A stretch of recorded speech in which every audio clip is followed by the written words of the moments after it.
الحمدللہ رب العالمین والصلاة والسلام علی سید المرسلین وعلی آلہ واصحابہ اجمعین، اما بعد،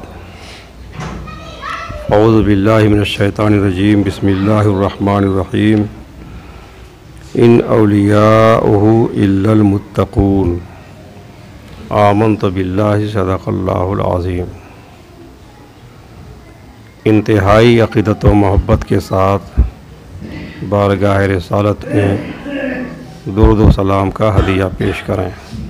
اللہم صلی علی سیدنا مولانا محمد معدن الجود والکرم وآلہ بارک وسلم، صلاۃ و سلام علیک یا رسول اللہ صلی اللہ تعالی علیہ وسلم۔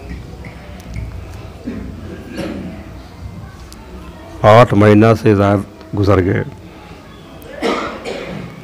رجب شریف میں آخری جمعہ کو کوئی معراج شریف پر بیان ہوا تھا، پھر 8 مہینہ سے زائد گزر گئے۔ یہ 11ویں شریف کا پہلا جمعہ ہے آج۔ آج ہم آپ کو بتاتے ہیں کہ ولی کون ہوتا ہے اور ولایت کا تقاضا کیا ہے۔ ہم نے قرآن کریم کی ایک آیت کا حصہ تلاوت کیا۔ اللہ تعالیٰ ارشاد فرماتا ہے، ان اولیاءہ الا المتقون، اللہ کے ولی تو صرف پرہیزگار ہیں۔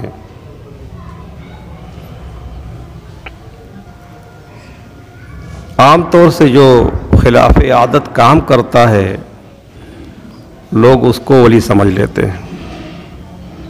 ہوا میں اڑ رہا ہو، پانی پر چل رہا ہو، دل کی بات بتا دے، اس طرح کا جو کام خلاف عادت ہے وہ کر دے تو اس کو ولی سمجھتے ہیں، لیکن یہ ولایت کی پہچان نہیں ہے۔ قرآن ہمارا امام ہے، قرآن ہمارا پیشوا ہے، قرآن ہمارا ہادی ہے، قرآن ہمارا راہبر ہے، قرآن ہمیں ہدایت کرتا ہے، تو ہمارا قرآن جس کو ولی کہے گا ہم اس کو ولی مانیں گے، اور قرآن جس کی ولایت سے انکار کرے گا ہم اس کو ولی ہرگز نہیں مان سکتے۔ تو اللہ تعالیٰ فرماتا ہے، ان اولیاءہ الا المتقون، اللہ کے ولی تو صرف پرہیزگار ہیں، جو متقی ہیں، پرہیزگار ہیں، شریعت پر مکمل طور سے عمل کرتے ہیں، وہی اللہ کے ولی ہیں۔ کیونکہ تقوی جسے حاصل ہوتا ہے وہی متقی کہلاتا ہے، اور تقوی نام ہے شریعت مطہرہ پر پابندی کے ساتھ عمل کرنا، اس کا کامل اتباع کرنا۔ ایک اور مقام پہ قرآن کریم میں اولیاء کی تعریف کرتا ہے کہ الذین آمنوا وکانوا یتقون،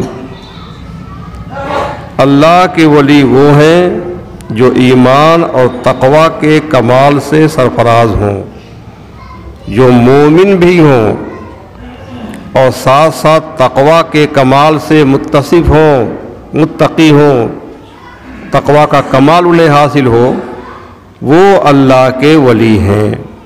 یہ ہمارا قرآن ہمیں بتا رہا ہے۔ ولی کے معنی دوست ہوتا ہے، تو اللہ کا ولی یعنی اللہ کا دوست۔ تو اللہ کا دوست کون ہے اللہ ہی جانے گا، نہ کہ اور کوئی جانے گا کہ اللہ کا دوست کون ہے۔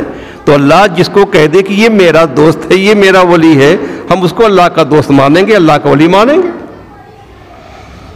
رسالہ قشیریہ میں ہے، حضرت بایزید بستامی رضی اللہ تعالیٰ عنہ فرماتے ہیں کہ اگر تم کسی شخص کو دیکھو کہ اسے ایسی کرامت دی گئی کہ ہوا پر 4 زانو بیٹھ سکے، تو اس سے فریب نہ کھانا جب تک یہ نہ دیکھو کہ فرض، واجب، مکروہ اور حرام اور محافظت حدود و آداب شریعت میں اس کا حال کیسا ہے۔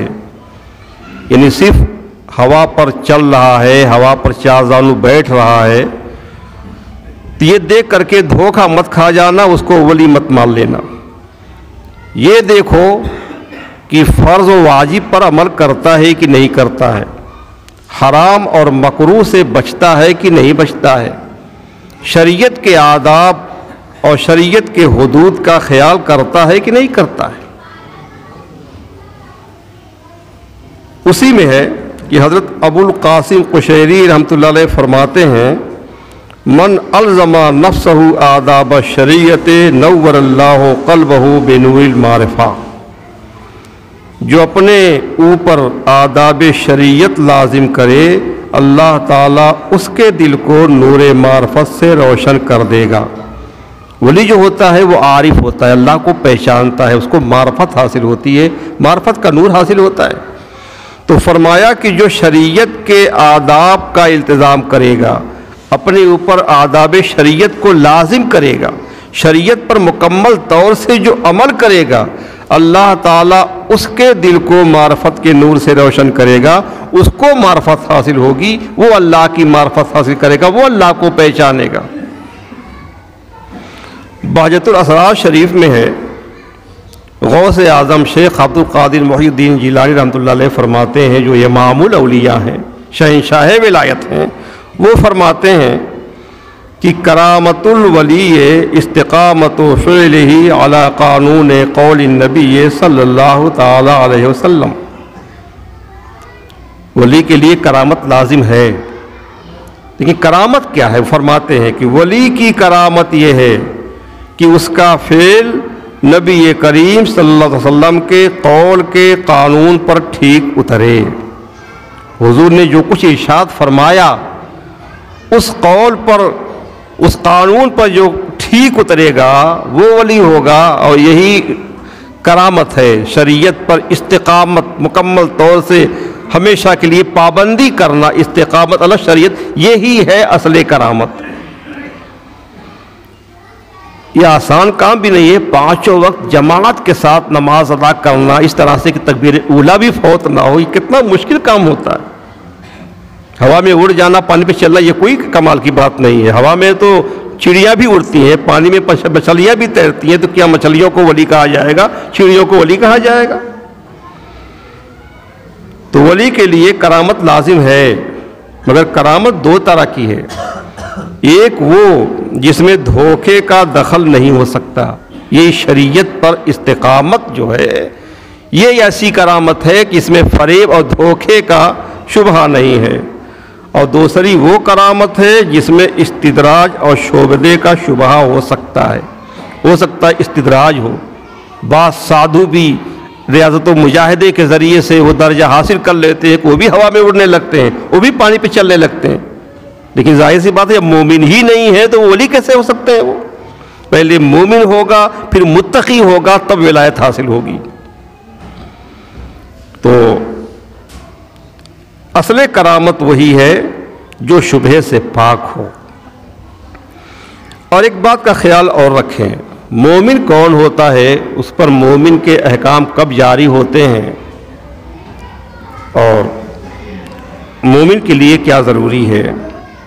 فتاوی ملک العلماء میں ہے کہ ایمان نام ہے حضور اقدس صلی اللہ علیہ وسلم کی تصدیق کا، ان تمام چیزوں میں جو حضور صلی اللہ علیہ وسلم خداوند عالم سے لائے۔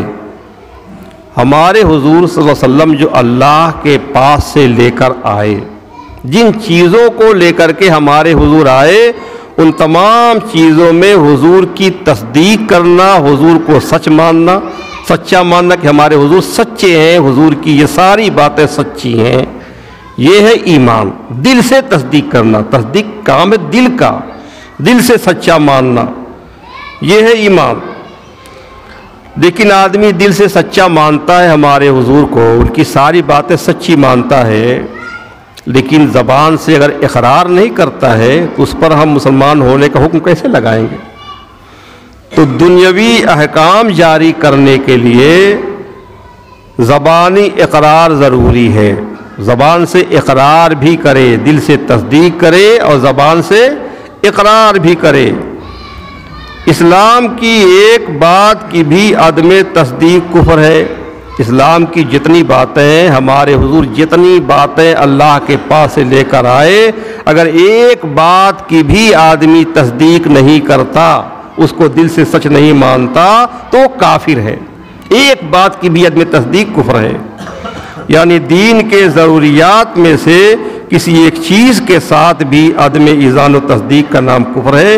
کسی ایک چیز کی تصدیق نہ کرنے والا کافر ہے۔ صراحتاً صاف صاف حضور کو کاذب کہنا ضروری نہیں ہے۔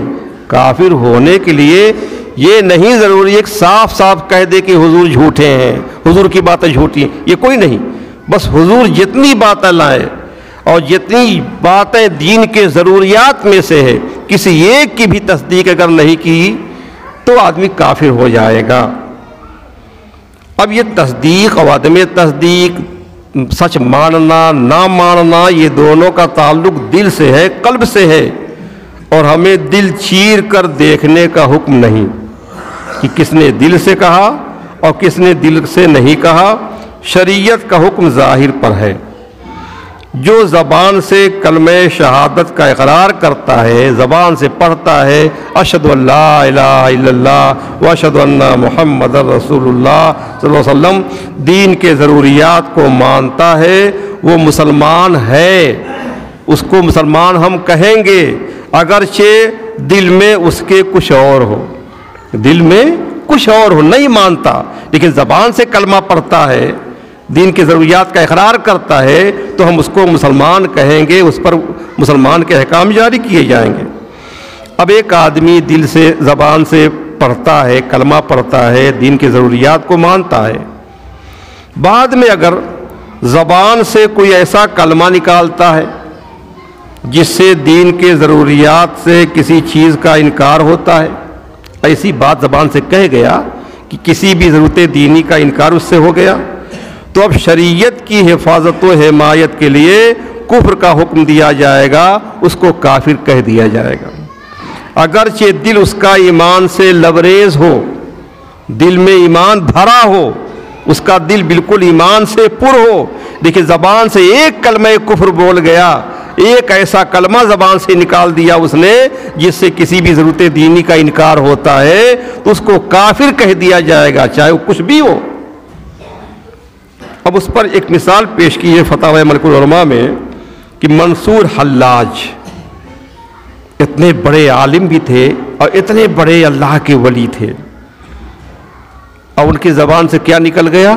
ان الحق، حالانکہ کہتے تھے ان الاحق، ایک ہے لفظ احق، ایک ہے لفظ حق، تو سنائی پڑتا تھا لوگوں کو ان الحق، اور حق کہتے ہیں اللہ کو، انا کے معنی میں، تو ان الحق کے معنی کیا ہوا؟ میں ہی اللہ ہوں، اور وہ بھی الف لام لگایا ان الحق کہا تو میں ہی اللہ ہوں، تو بظاہر دعوی خدائی ہے، یہ اپنے الہ ہونے معبود ہونے کا دعویٰ کر رہے ہیں وہ بظاہر، حالانکہ ان الحق وہ کہتے نہیں تھے، لیکن کہہ رہے ہیں، فرماتے ہیں کہ منصور حلاج کو سولی کا حکم دیا گیا، قتل کر دیا جائے، ہاتھ پاؤں کاٹ دیے جائے، یہ حکم تھا۔ تو یہ جو حکم سولی کا دینے والے ہیں، یہ کون لوگ ہیں؟ یہ بلا شبہ علماء ہیں، صالحین ہیں، اہل سنت و جماعت ہیں۔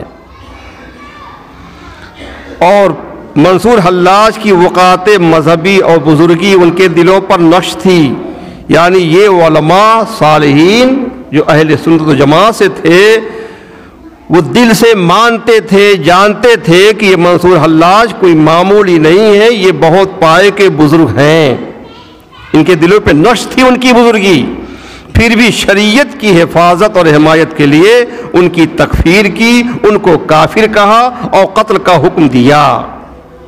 وجہ کیا ہے؟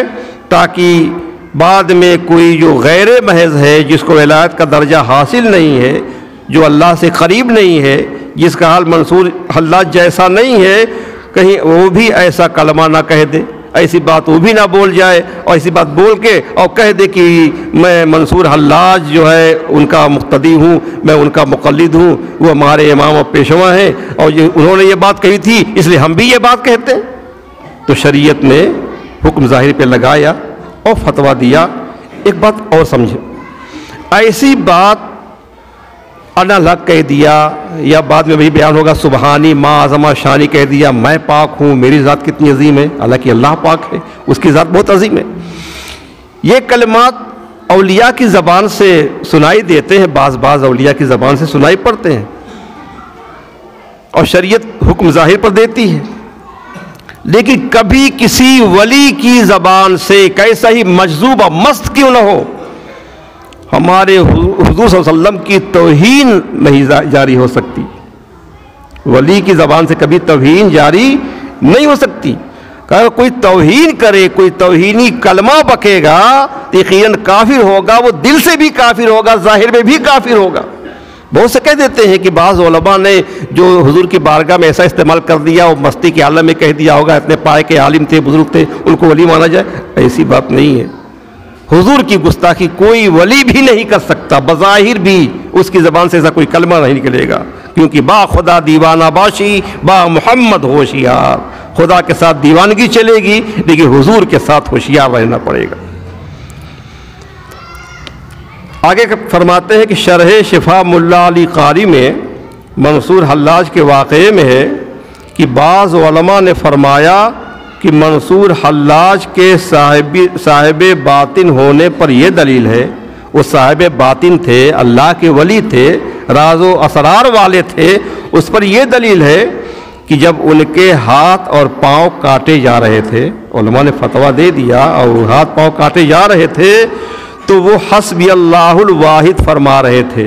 ان کی زبان پہ کیا جاری تھا؟ حسبی اللہ الواحد، ایک اللہ مجھے کافی ہے، ایک اللہ مجھے کافی ہے۔ اللہ کا تو اقرار کر رہے تھے، اپنے آپ کو کہاں خدا کہہ رہے تھے۔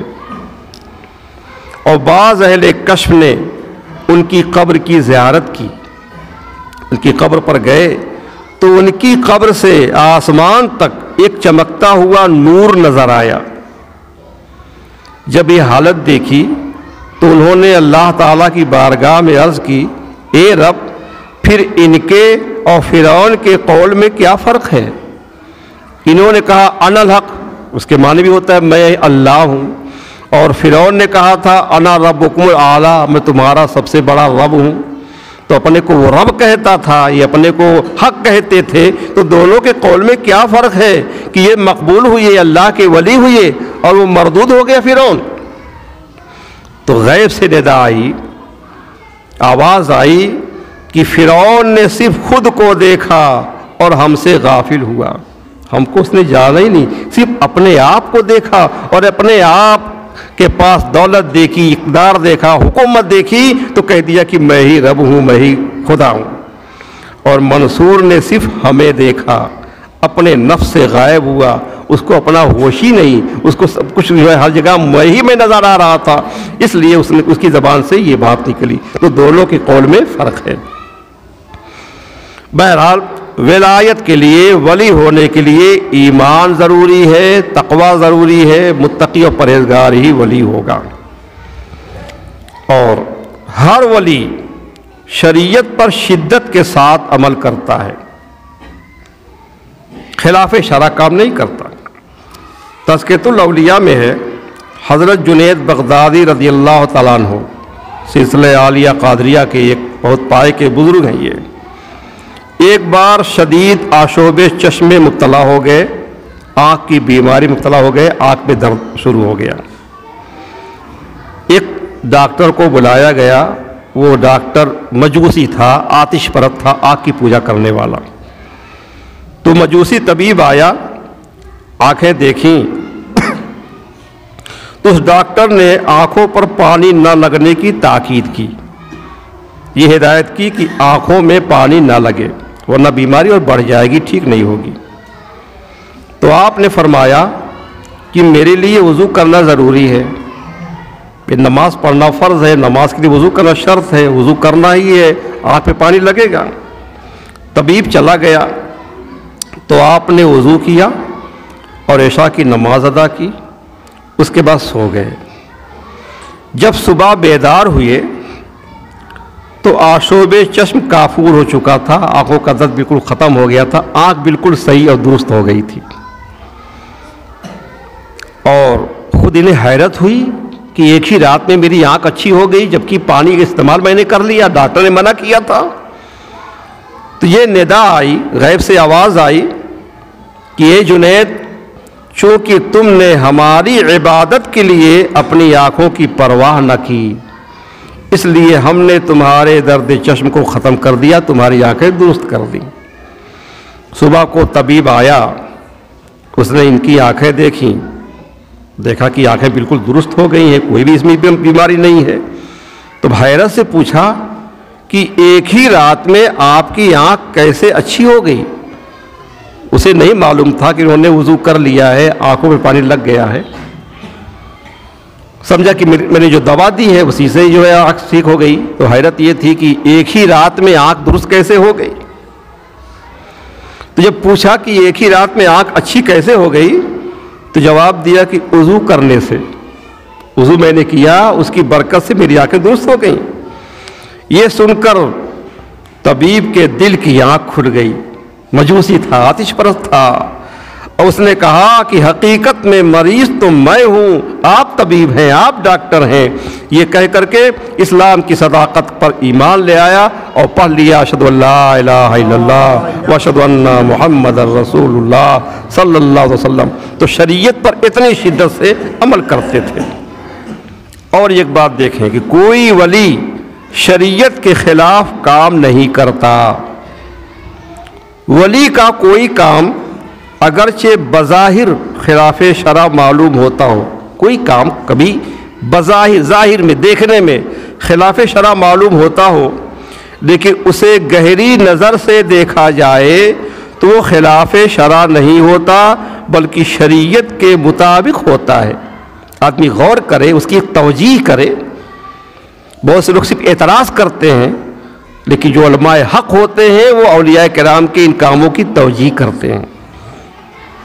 حضرت بندہ نواز گیسو دراز رحمۃ اللہ علیہ کے بال بہت لمبے تھے۔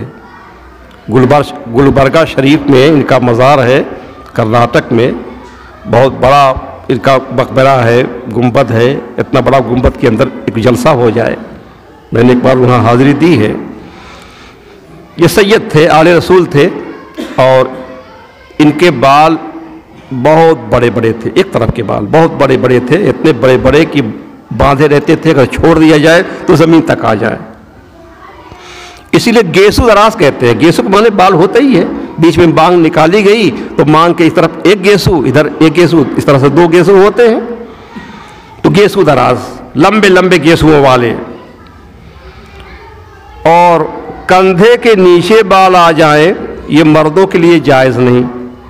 کندھوں کے نیچے تک بال ہوں، اتنے بڑے بڑے ہوں کہ شانوں کے نیچے آ جائیں، یہ مردوں کے لیے حرام، جائز نہیں ہے۔ اب سوال یہ ہے کہ وہ اتنے بڑے عالم تھے، آل رسول تھے، ولی تھے، پھر اتنے لمبے بال کیوں رکھتے تھے؟ بظاہر ان کا یہ کام خلاف شرع معلوم ہوتا ہے، شریعت کے خلاف معلوم ہوتا ہے۔ تو عام ظاہر بھی آدمی ہوگا، اعتراض کر دے گا، وہ ولی نہیں ہو سکتے کیونکہ ان کے بال بہت لمبے لمبے تھے، خلاف شرع جو کام کرتا ولی نہیں ہوتا۔ اس پر میں اعلیٰ حضرت کا ایک ملفوظ سناتا ہوں آپ کو۔ الملفوظ حصہ دوم۔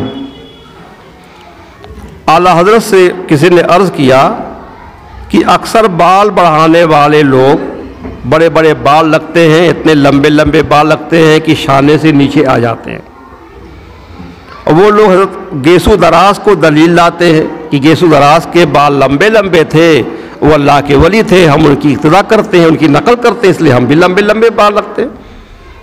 اللہ کی جو کام بظاہر خلاف شرع ہو اس میں کبھی بھی کسی ولی کی بھی پیروی نہیں کی جائے گی، پیروی تو صرف اللہ کے رسول کی ہمیں کرنی ہے۔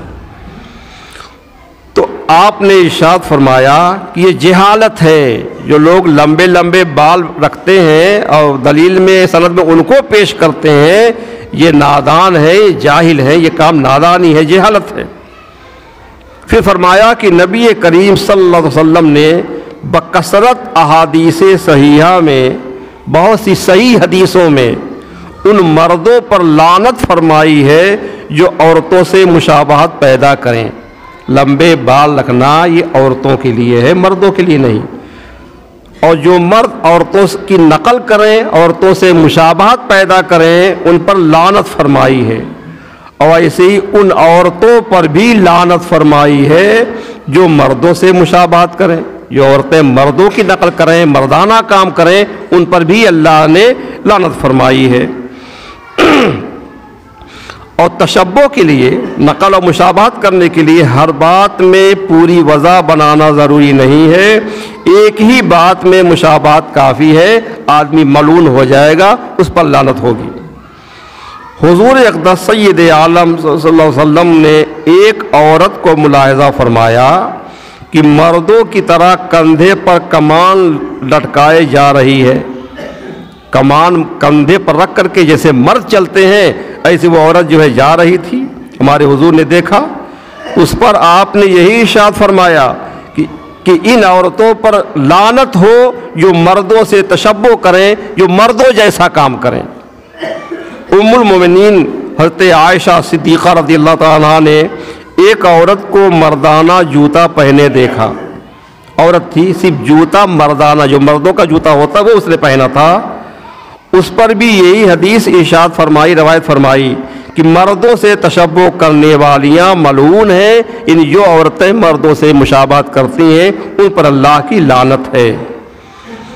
فرماتے ہیں اعلیٰ حضرت کہ جب صرف جوتا پہن لیا، کمان لٹکا لی اور یہ کام لعنت کا سبب ہے، تو عورتوں کے سے لمبے بال بڑھانا اس سے سخت تر ہے، یقیناً جو ہے لعنت کا موجب و سبب ہے کہ وہ جوتے پہننا، کمان لٹکانا یہ تو خارجی چیز ہے، اور یہ بال جو ہے جزو بدن ہے، تو شانوں سے نیچے گیسو رکھنا احادیث کریمہ کے حکم کے مطابق ضرور لعنت کا موجب ہے، لعنت کا سبب ہے۔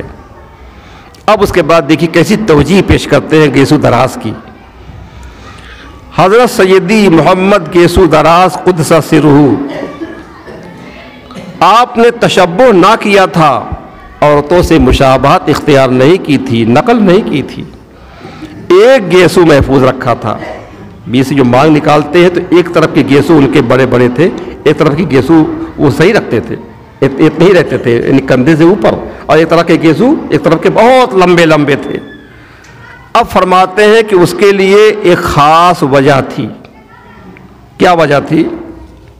کہ اکابر علماء اور اجلہ سادات سے تھے، بہت بڑے علماء میں ان کا شمار ہوتا تھا، بہت بڑے جلیل القدر سید تھے، آل رسول تھے، اور جوانی کی عمر تھی، جوان تھے، سادات کی طرح شانوں تک دو گیسو رکھتے تھے۔ اس زمانے میں سیدوں کی پہچان ہوتی تھی، ہر سید لمبے لمبے بال رکھتا تھا، یعنی شانوں کے اوپر تک جہاں تک جائز ہے، تو شانوں تک جو ہے لمبے لمبے دو گیسو رکھتے تھے۔ تو بندہ نواز گیسو دراز بھی لمبے لمبے بال تھے، جوان تھے یہ، اور اتنا جو ہے اس قدر شرعاً جائز ہے، بلکہ سنت سے ثابت ہے کہ اتنے بال رکھے جائے۔ ہمارے حضور بھی کندھے تک بال رکھتے تھے۔ ایک بار سرے راہ بیٹھے تھے بندہ نواز گیسو دراز رحمۃ اللہ علیہ، ان کا محمد نام تھا، سید محمد رحمۃ اللہ علیہ، راستے پر بیٹھے تھے۔ حضرت نصیر الدین محمود چراغ دہلی رحمۃ اللہ علیہ کی سواری نکلی۔ یہ چراغ دہلوی سے مشہور ہیں، یہ محبوب الہی نظام الدین اولیاء رحمۃ اللہ علیہ کے مرید اور خلیفہ ہیں، اور یہ بندہ نواز گیسو دراز کے پیر و مرشد ہیں۔ تو اب یہ مرید ہیں، گیسو دراز مرید ہیں، اور ان کے پیر ہیں نصیر الدین محمود چراغ دہلوی۔ ان کی سواری نکلی، وہ گھوڑے پر سوار تھے، آ رہے تھے۔ جب انہوں نے دیکھا بندہ نواز نے کہ میرے مرشد آ رہے ہیں، تو اٹھے، ان کی تعظیم کے لیے اٹھے، اور آگے بڑھ کر کے زانوئے مبارک پر بوسہ دیا، ان کے زانو پر، یہاں پر۔ اب یہ نیچے کھڑے ہوئے ہیں نا بندہ نواز، اور ان کے مرشد جو ہے گھوڑے پر بیٹھے ہوئے ہیں، تو زانو پر بوسہ دیا۔ حضرت خواجہ چراغ دہلوی نے فرمایا کہ سید اور نیچے بوسہ دو۔ زانو پر بوسہ دیا تو کیا فرمایا کہ سید اور نیچے بوسہ دو، تو انہوں نے پائے مبارک پر بوسہ لیا، پیر چوم لیے۔ پھر فرمایا کہ سید اور نیچے بوسہ دے، یعنی زانو پر بوسہ دیا تو اور نیچے کا حکم فرمایا۔